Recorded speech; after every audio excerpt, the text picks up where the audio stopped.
Bonjour à tous, donc, je suis pneumologue à l'hôpital Bichat, pas très loin de l'hôpital Beaujon. J'ai été externe en hépatologie à l'hôpital de Beaujon il y a quelques années. Et malgré cela, je ne parlerai pas beaucoup de fois parce que je ne suis pas assez compétent d'une part. Et d'autre part, comme vous l'a dit Flore, il n'y a pas beaucoup de données dans la littérature sur les atteintes hépatiques et il y a tout à faire sur le sujet. Quelques conflits d'intérêts. Alors si on s'intéresse, moi je suis parti de ma problématique de pneumologue un peu lambda en m'intéressant aux fibroses pulmonaires familiales. Et donc, puisqu'on a à peu près 10% des patients qui ont une fibrose pulmonaire qui sont associés dans la famille avec une autre pneumopathie interstitielle diffuse, est-ce que nous on va décrire comme une fibrose pulmonaire familiale? Et c'était la question a priori de dire est-ce qu'il faut faire une analyse génétique chez ces patients? Et quand on fait une analyse génétique, on voit dans à peu près 25 à 30% des familles une mutation qui est mise en évidence. Si on groupe ces mutations, on va avoir dans la très grande majorité des mutations mises en évidence, des mutations du complexe des télomères, et en particulier de celles dont on vous a parlé, TERT, TERC, éventuellement RTELA. Les autres mutations, a priori, elles ne donnent pas de maladie hépatique, ou alors il s'agit de maladies très rares. Donc on a à peu près 25 à 30% de nos fibroses familiales, c'est-à-dire des patients qui viennent nous dire, voilà, il y a quelqu'un dans ma famille qui a une fibrose pulmonaire pour lequel on met en évidence une mutation, et surtout de TERT. Et puis ces mutations, elles font sens quand on s'intéresse à la physiopathologie de la fibrose pulmonaire et de la fibrose pulmonaire idiopathique en général, parce que souvent on dit que c'est idiopathique alors que c'est multifactoriel. Ce qu'on pense aujourd'hui de la fibrose pulmonaire, c'est que c'est une anomalie de réparation avec des lésions épithéliales répétées. Et donc ça va probablement avoir un intérêt quand on va se poser la question aussi des maladies hépatiques chez ces patients, c'est qu'on a des lésions épithéliales répétées, et en particulier on sait que le tabac est un facteur de risque de fibrose pulmonaire, parce qu'il y a à peu près 70% des patients atteints de fibrose pulmonaire qui sont tabagiques. Et puis par l'intermédiaire d'une sensibilité particulière génétique, comme le cas de nos patients, et puis un facteur temps qui est important, puisque vous avez vu que tout à l'heure, il faut des dizaines d'années pour développer la fibrose. Et en tout cas, ça fait sens quand on se pose la question des maladies des télomères, des mutations des télomères, qui sont plutôt des anomalies de réparation, plutôt que des anomalies de fabrication du coup. Et donc, ces maladies des télomères, elles peuvent donner différents phénotypes, avec des phénotypes très variables d'un patient à un autre, mais y compris d'une famille à une autre, probablement par des biais d'anticipation, mais aussi probablement par d'autres anomalies, en particulier des interactions avec les environnements dont on va parler. Des anomalies hématologiques qui ont été les premières à avoir été décrites avec les anomalies cutanées, avec une dystrophie inguelle dans ce cadre-là, des fibroses pulmonaires, et puis des cirrhoses qui sont quand même surtout des hypertensions portales et des hyperplasies nodulaires régénératives, même si la description est assez mauvaise. Et il y a probablement déjà des corrélations entre le phénotype et le génotype. Et alors pour le coup, en hépatologie, là, à ma connaissance, il n'y a quasiment rien qui a été réalisé, mais on voit que certaines mutations et certains gènes sont plutôt associés à des maladies très graves, en particulier DKC1. Moi, des DKC1, j'en vois pas du tout, parce que c'est vraiment des maladies de l'enfant ou des maladies de l'hématologie. Et en revanche, moi, je vais voir surtout des patients qui sont mutés TERT et beaucoup moins de TERC, par exemple, dont on a parlé tout à l'heure. Donc il y a des corrélations génotype-phénotype, on est en train de travailler dessus, mais il y a d'autres choses à faire sur le sujet. Je me permets juste de faire un point. Il n'y a pas de définition consensuelle de ce qu'est une téloméropathie. Il n'y a même pas de définition de ce qu'est cette maladie sur le plan nosologique. Vous verrez si vous faites la littérature qu'il y a téloméropathie, syndrome des télomères courts, etc. etc., etc. Donc, il va falloir déjà commencer par définir ce qu'est une téloméropathie, ce qu'est un syndrome des télomères courts. Il faudra commencer par lui donner un nom. Je ne sais pas, ça va arriver, j'espère, assez rapidement. Et donc, si on revient sur nos fibroses pulmonaires familiales, c'est une question qu'on s'est posée, très pratique, de dire, ben voilà, on a nos fibroses pulmonaires familiales, je vous ai dit tout à l'heure, on est à 30 à 40%. C'est un travail précédent qu'on avait fait avant les derniers gènes qui avaient été mis en évidence, et avec uniquement les mutations de TERT ou TERC. On avait retrouvé dans cette population de fibroses pulmonaires familiales ce qui est retrouvé dans la littérature, c'est-à-dire 18% de patients mutés TERT ou TERC, surtout des patients TERT. Cependant, si on affine le phénotype de nos patients, c'est-à-dire que si on regarde d'autres éléments cliniques personnels ou familiaux, ben on va voir que ces prévalences de mutations vont beaucoup varier. En effet, si on reste sur un phénotype purement pulmonaire et purement familial, c'est-à-dire ben voilà, moi j'ai une fibrose pulmonaire idiopathique, mon frère a une fibrose pulmonaire idiopathique, ben finalement la prévalence de nos variants est beaucoup plus faible parce qu'elle est inférieure à 10%. On n'est plus qu'à 8%. En revanche, si on enrichit d'informations cliniques ou biologiques notre cohorte, c'est-à-dire qu'on va avoir par exemple des anomalies hématologiques, une thrombopénie dont on a parlé précédemment, des anomalies hépatiques dont on a parlé aussi, ben on va voir que la prévalence des mutations est très importante. Et on voit que dans cette population fibrose pulmonaire familiale, plus anomalie personnelle, une cirrhose, une anomalie hématologique, ben on a plus de 50% des patients qui sont mutés. Alors après ça, on peut avoir deux causes différentes. On peut avoir un alcoolique qui a une cirrhose alcoolique qui n'a aucun rapport. On peut avoir d'autres anomalies génétiques, certaines qu'on a découvertes, d'autres qu'on n'a pas encore découvertes, qui peuvent expliquer là encore les 50%, mais c'est sur ces patients qu'on va s'intéresser. Et puis la deuxième partie qui est quand même assez intéressante, c'est mon patient, il a une fibrose pulmonaire ou il a une fibrose pulmonaire familiale, et puis son frère a une cirrhose, ou son père a une cirrhose. Ben là encore, on peut trouver des mutations. Votre patient, il va avoir une cirrhose cryptogénique, son frère a une fibrose pulmonaire. En fonction des causes et de l'âge, on va avoir 10% voire plus de patients qui sont mutés TERT ou TERC. Mais plus on a d'éléments informatifs, plus la probabilité a priori d'avoir une mutation est importante. On l'a fait à partir des fibroses pulmonaires, on aurait probablement des résultats assez similaires sur les cirrhoses. Comment se présente l'atteinte pulmonaire de nos patients? Alors je ne vais pas en parler très longtemps, mais ça peut ressembler vraiment à ce qu'on voit dans une fibrose pulmonaire idiopathique avec ce qu'on appelle une pique typique, donc sur le plan radiologique ou sur le plan scanographique, vraiment une atteinte tout à fait typique. Dans 15 à 20%, on va avoir des anomalies plus atypiques, plus rares, en particulier un aspect qui s'appelle la fibroélastose pleuroparenchymateuse, comme dans le cas présenté ici. Et donc il y a peut-être certains phénotypes pulmonaires qui suggèrent qu'il puisse y avoir une mutation du complexe télomérase. Mais de manière globale, on peut avoir vraiment des fibroses qui sont indistinguables des fibroses pulmonaires idiopathiques. Cependant, il y a, comme vous le voyez sur ce diagramme, quand on classe nos patients, la moitié des patients qui ont cette maladie qui est la plus fréquente des pneumopathies interstitielles diffuses, qui est la fibrose pulmonaire idiopathique, 50%. En revanche, si on s'intéresse de manière globale à ces patients, on voit qu'il y a 10% des patients qui ont des fibroses secondaires. Et vous vous rappelez peut-être quand on fait de la pneumopathie interstitielle, on cherche des causes, et en particulier des connectivites, des polyarthrite rhumatoïdes, où on va rechercher des pneumopathies d'hypersensibilité avec des patients qui étaient exposés à des oiseaux, par exemple, de manière continuelle. On a mis en évidence qu'il y avait une exposition aux oiseaux, et on voit qu'il y a 10% des patients qui avaient une pneumopathie d'hypersensibilité. 2% qui avaient une connectivité associée. Donc on voit déjà survenir le fait que probablement ça va augmenter le risque de faire une fibrose pulmonaire dans le cadre d'un contexte défini, par exemple une PHS ou dans le cadre d'une connectivité, il risque de faire des fibroses. Et au moins, ça veut dire qu'il ne faut pas exclure ces patients-là de nos analyses. Et on va arriver sur cette réflexion sur les cirrhoses, c'est faut-il tester les cirrhoses secondaires? Si on a d'autres contextes, je crois qu'il faut aussi tester les cirrhoses secondaires, je vais vous l'illustrer juste après.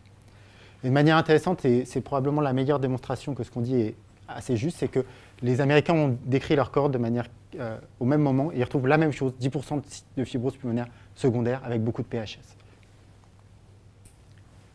Les éléments diagnostiques, peut-être en hépatologie, on n'aurait pas tout à fait les mêmes choses, mais la moitié de nos patients sont thrombopéniques au moment où on a le diagnostic de fibrose pulmonaire. L'autre moitié, je vous l'ai dit, ils ne sont pas thrombopéniques, donc il y a d'autres éléments qui nous orientent. Il y a quelques patients qui sont thrombopéniques sans mutation, ces patients-là, soit il y a une autre cause à la thrombopénie, soit il y a une maladie génétique qui reste à découvrir. Et on a à peu près la même chose sur les macrocytoses.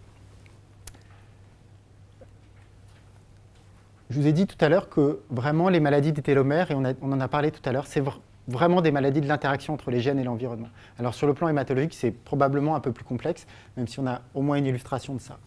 Et l'illustration de l'atteinte pulmonaire et des interactions de l'atteinte pulmonaire avec l'environnement, c'est le fait qu'on ait beaucoup de patients qui soient fumeurs ou qui ont des expositions évidemment pneumotoxiques, qui nous disent, par exemple, je suis mineur, avec beaucoup de pneumoconiose. Et dans les deux grandes cohortes qui ont été rapportées, il y a 70 à 95% des patients qui ont une exposition pneumotoxique, au moins le tabac.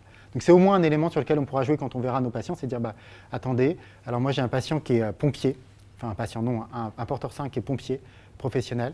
Donc là la difficulté c'est qu'est-ce que vous faites, comment est-ce qu'on peut envisager la suite de votre emploi. C'est probablement aussi le cas sur le foie, même si la démonstration est pour l'instant un peu plus tenue, avec au moins deux éléments qui suggèrent que ça puisse être le cas sur le foie. Sur une cohorte de patients mutés TERT, il semblerait qu'il y ait une augmentation du risque de développer une cirrhose avec l'hépatite C par rapport à des patients qui n'étaient pas mutés TERT. Et puis, le papier est assez difficile à lire, mais il semblerait qu'à consommation équivalente d'alcool, les patients mutés TERT aient un risque augmenté de développer une cirrhose aussi, même si, là encore, je crois que c'est vrai, mais la démonstration n'est pas si évidente sur le plan scientifique. Puis deuxième série qui est assez intéressante, dont on a parlé précédemment, c'est que dans une série de 130 patients avec une cirrhose secondaire, il y en a 10 qui étaient mutés TERT. Donc voilà, ça suggère au moins que chez ces patients, il y a un risque relatif de développer une cirrhose supplémentaire à celle de la population générale. Et puis troisième mise en évidence des interactions entre le gène et l'environnement, c'est un travail qu'on avait fait avec Flore, c'est-à-dire qu'on s'est rendu compte qu'après la transplantation pulmonaire, il y a eu beaucoup de complications hématologiques qui apparaissaient, en particulier après l'utilisation d'azatioprine, qui est un cytotoxique. Et donc on a vu apparaître quasiment pour tous les patients des thrombopénies, on a modifié un peu les protocoles de prise en charge post-transplantation. Ça peut être une complication après transplantation hépatique aussi chez ces patients, c'est quel protocole d'immunosuppression proposer. et j'en parlerai tout de suite après, mais il y a quelques complications pulmonaires aussi qui ont été décrites. En revanche, et c'était une des questions qu'on s'était posées, c'est est-ce qu'il y a plus de cytolyse avec l'utilisation des cytotoxiques après transplantation pulmonaire, et on n'a rien vu du tout, on n'a pas vu du tout de signal, même très faible, de complications hépatiques après transplantation pulmonaire. Et là maintenant, on a plus d'une trentaine de patients qui ont été transplantés, et vraiment on n'a pas du tout de signal de transplantation hépatique. Peut-être qu'il faut plus de temps pour faire des anomalies hépatiques après transplantation pulmonaire. Alors est-ce que ça donne uniquement des PID ? Probablement pas. Et ça, c'est le cas d'un patient qui m'avait été adressé malheureusement il y a 2 ans et qui est décédé depuis, qui avait 44 ans, qui était exposé aux solvants, donc quand même probablement quelque chose qui peut être toxique au moins pour le poumon, mais ça donne plein d'autres maladies, les solvants. Il y a plein de maladies professionnelles liées aux solvants. Il avait une aplasie médulaire qui était connue, des cheveux blancs depuis l'âge de 18 ans, on a illustré le fait qu'il y avait une canne ici, et puis il est dyspnéique et il est hypoxémique. Son père était décédé d'une fibrose pulmonaire, et on me l'adresse en me disant ce patient, il a probablement une fibrose pulmonaire aussi, qu'est-ce qu'on peut faire ? Et quand on regarde le scanner, alors on se dit il y a peut-être en effet des petites réticulations là, sous pleurale, peut-être qu'il a une pneumopathie interstitielle diffuse, ce patient. Mais pour quelqu'un qui a l'habitude de faire de la pneumopathie interstitielle diffuse, je réponds non, ce n'est pas éventuellement les petites réticulations que je vois sur le scanner qui expliquent l'hypoxémie. Et en revanche, ça suggère qu'il puisse y avoir autre chose. Les réticulations qu'on voit, ce n'est pas une maladie de l'interstitium, ce n'est pas de la fibrose, ce n'est pas un dépôt fibreux qui est à l'intérieur, c'est une maladie vasculaire. Et on voit, quand on fait une petite reconstruction du scanner, on voit qu'en fait, ce sont les vaisseaux qui sont là. Et l'hypoxémie, elle est liée à un shunt intrapulmonaire. Et ce shunt intrapulmonaire, chez ce patient-là, elle était due à un syndrome hépatopulmonaire. Donc en fait, l'hypoxémie, chez ce patient, elle était vraiment due au syndrome hépatopulmonaire. Donc là, peut-être, il y a beaucoup d'hépatologues qui auraient suggéré cette maladie en se disant quand même, c'est bizarre parce que le scanner, même moi qui ne suis pas spécialiste d'interstitiel, il y a quand même un problème. Et donc, il y a probablement un syndrome hépatopulmonaire. Et c'est peut-être une des meilleures démonstrations des maladies hépatiques. Enfin, il n'y a pas beaucoup de cas, il n'y a que 6 cas dans mon souvenir de syndrome hépatopulmonaire dans la série qui est citée ici. Sur ces 6 cas, en fait, sur le plan histologique, c'est quasiment que des hyperplasies nodulaires régénératives qui sont décrites sur le plan histologique. Et puis, il y a 2 patients qui ont été transplantés hépatiques dans cette série. Sur ces 2 patients, il y en a un qui va développer une fibrose pulmonaire une dizaine d'après, après la transplantation hépatique et qui va décéder de sa fibrose pulmonaire. Donc, vous voyez l'interaction et les problématiques d'interaction poumon-foie hématologique qui est assez complexe et qui peuvent compliquer les prises en charge des unes et des autres des pathologies. L'évolution pulmonaire, elle est très mauvaise à partir du moment où ils sont rentrés dans la maladie. C'est-à-dire qu'on va avoir des patients qui sont asymptomatiques chez qui on va mettre en évidence une pneumopathie interstitielle diffuse. Il faut être un peu tempérant sur le diagnostic et sur le pronostic de ces patients-là. Je ne sais pas comment ils vont évoluer. En revanche, une fois qu'ils ont une fibrose constituée et qu'ils sont symptomatiques, malheureusement, l'évolution est très mauvaise. Sur ce travail qui a été réalisé par les Américains d'une centaine de patients, même si pour chaque groupe, on n'a pas toujours autant de patients, on n'a plus que 7 pour les TERC, de manière rétrospective, l'évolution était la même, quel que soit le gène qui était mis en évidence, quel que soit le gène muté, avec une survie qui était inférieure à 5 ans. Et un déclin de la capacité vitale qui était anormalement élevé, de l'ordre de 300 ml par an. C'est beaucoup, 300 ml par an de capacité vitale. C'est plus que nos fibroses pulmonaires. À partir du moment où ils commencent à perdre de leur capacité vitale, ils vont mourir dans les 3 à 5 ans aujourd'hui sans traitement. Et dans cette étude, encore une fois rétrospective, le fait de définir le phénotype pulmonaire, c'est-à-dire est-ce que c'est une fibrose pulmonaire idiopathique ou est-ce que c'est une autre maladie pulmonaire interstitielle, ça ne semblait pas influer sur le diagnostic. Je pense qu'il faut un tout petit peu réévaluer cette donnée. Je vous ai dit tout à l'heure, il y a beaucoup de complications hématologiques après les transplantations pulmonaires. Peut-être que ces complications hématologiques, elles peuvent être évitées en modifiant les cytotoxiques. Et vous voyez, sur ce travail rétrospectif qu'on a réalisé, les patients qui n'avaient pas eu d'azatioprine, ils n'ont pas eu de thrombopénie, en tout cas les thrombopénies ne se sont pas aggravées. Donc c'est au moins des éléments de réponse. Essayons d'éviter les cytotoxiques. Pour les patients hépatologiques, on va essayer d'éviter les risques hépatiques. C'est au moins la même chose. Et les explorer avant. Sur un travail prospectif qui a été fait par les Américains de dire avant transplantation pulmonaire, doit-on réaliser une ponction biopsie hépatique systématique, il semblerait que ce ne soit pas extrêmement pertinent sur le plan de la prise en charge a posteriori des patients. En revanche, il faut au moins leur faire un bilan hépatique, les interroger, et puis s'il y a des anomalies, aller plus loin sur le plan du phénotype hépatique. Pas de PBH systématique, mais peut-être d'autres éléments moins invasifs pour les préciser. Et puis, puisque Caroline vous a bien introduit la longueur des télomères, il semblerait que la longueur des télomères puisse influer aussi sur le pronostic après transplantation pulmonaire, puisque le fait d'avoir des télomères courts au moment où on fait la transplantation pulmonaire diminue la survie après transplantation pulmonaire. et augmente le risque de CLAD. Alors le CLAD, c'est un peu compliqué, ce n'est pas que du rejet, il y a un peu de rejet. C'est Chronic Lung Allograft Dysfunction dans le poumon. Moi, je ne suis pas transplanteur pulmonaire, mais c'est un peu plus compliqué que le rejet, mais en tout cas, on sait que ça augmente le risque de CLAD, ou en tout cas que le CLAD arrive plus tôt chez les patients qui ont des télomères courts, indépendamment de la présence d'une mutation. En conclusion, pour rester très pneumologue, les atteintes pneumologiques des télomopathies sont très fréquentes. Pour dire globalement, à 60 ans, il y a 60% des patients qui ont une mutation qui vont développer une fibrose, quelle que soit la nature de la mutation. À partir du moment où la fibrose pulmonaire est constituée, elle va s'aggraver. Et l'intérêt des traitements antifibrosants est inconnu. On est en train de travailler pour savoir, on a des traitements qui ralentissent le déclin de la fibrose. Sur des données rétrospectives, le premier traitement qu'on a évalué ne semble pas très pertinent, mais c'est des données très modestes pour l'instant.